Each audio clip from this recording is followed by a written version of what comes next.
What is the transition between, like, we're being here at the watershed, but then I'm online, and I mean, yeah, it's a different thing.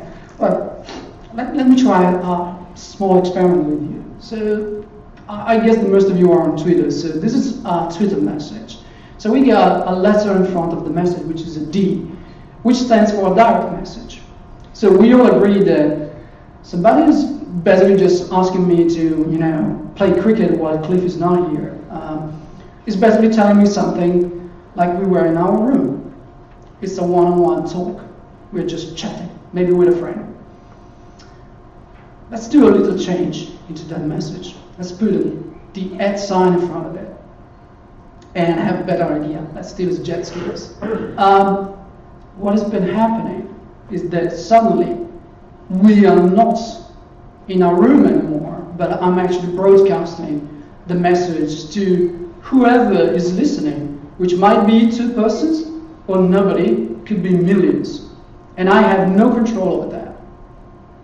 So a small semantic change in information space produces enormous changes in whatever social relationships and the way that meaning is weaved through the things that we do.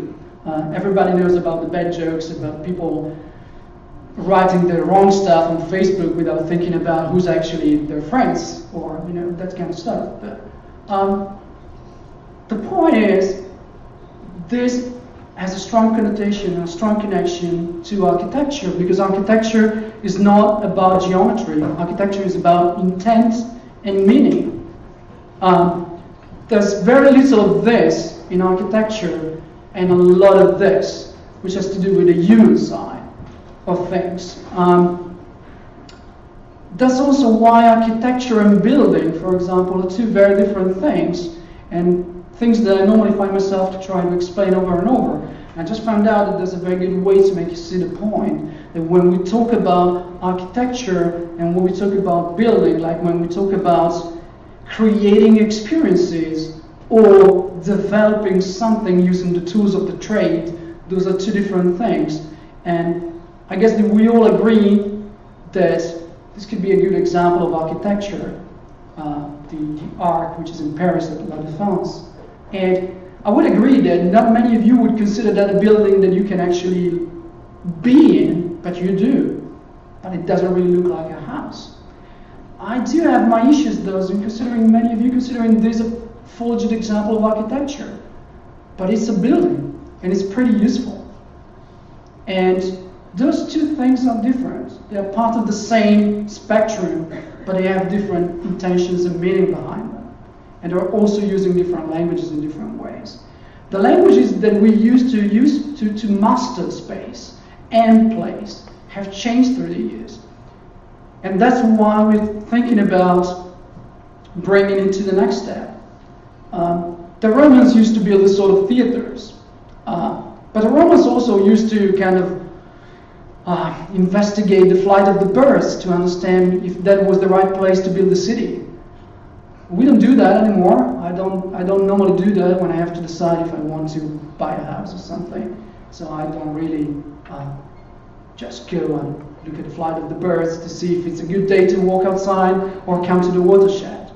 But we used to do that, and that was not fancy. It was part of the way these people were experiencing space. We went through an idea of constructing the spaces and the places we are using as connections, as ways to get to one side to the other.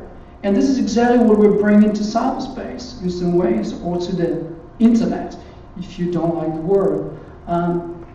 This is very much the internet, and this is also why physical and digital information spaces can be places, because you connect into that sort of very, very abstract idea of information flowing through laptops, through websites, through TVs, and of course, in the coming future, through whatever augmented reality thing that we could probably come up with, and mobile phones, and kiosks, and whatever other contraption is coming up.